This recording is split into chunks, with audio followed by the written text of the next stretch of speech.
NASDAQ has dropped 11.3% in 3 days. They call it the 3-day flush, which is rather colourful.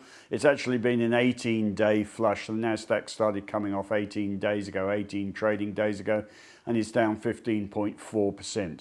What is going on? There is a lot of chat about recession in the US. Warren Buffett has cashed up. There's talk that the Fed need to cut rates rapidly, but the real reason for this is something called the Japanese carry trade. What the carry trade is something that's been going on for over a decade, and it's been because Japanese interest rates have been close to zero for a long period of time.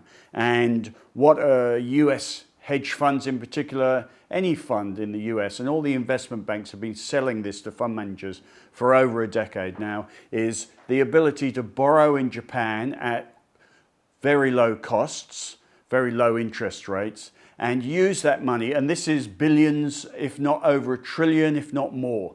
And this has been borrowing in Japan at very low rates, and then very simply going and buying US Treasury bonds, mostly 10-year bonds, buying US Treasury bonds which have yielded anywhere from 2 to 5% over the last decade.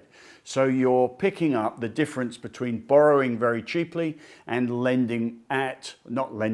and getting a return in the US on US bonds which are effectively risk-free, and you're picking up the interest rate differential. They've described this as picking up pennies in front of a steamroller. It's just little bits of money that funds have been able to earn on top of whatever else they've been earning, and it's been a very safe trade. And it's a safe trade as long as it remains low volatility, interest rates don't move around a lot, but particularly because you're borrowing in Japan and using the money mostly for US funds in the US, you need the yen to behave itself. So you need the currency to behave itself.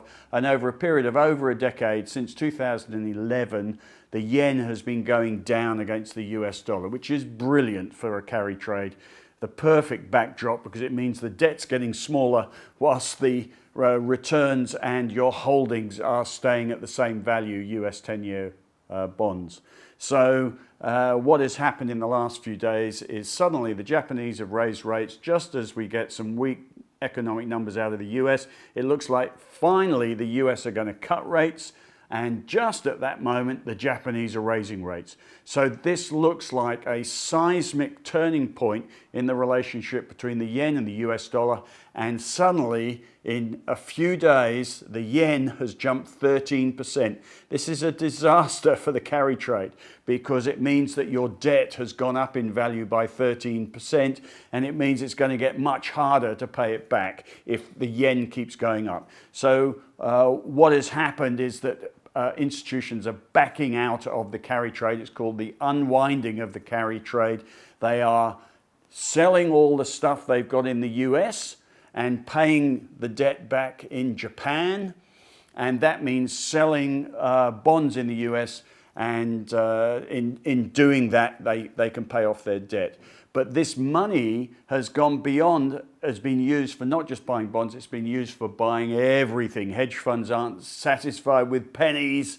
They have invested in everything from bonds to high-risk US equities, and that includes big tech stocks. So the feeling is the reason big tech stocks have got so overvalued is because everybody's had free money out of Japan for over a decade and have had the availability of debt to be able to push all the asset prices higher. So what happens is when this money rips back to Japan, you're losing a support for particularly bonds, equities, and big tech. So suddenly big tech's falling over, everything's falling over as the money goes back to Japan, because everyone's fearful that the yen is going to suddenly start trending higher. It's up 13% in a couple of weeks. How high could it go? So there's a bit of a panic that the carry trade is unwinding.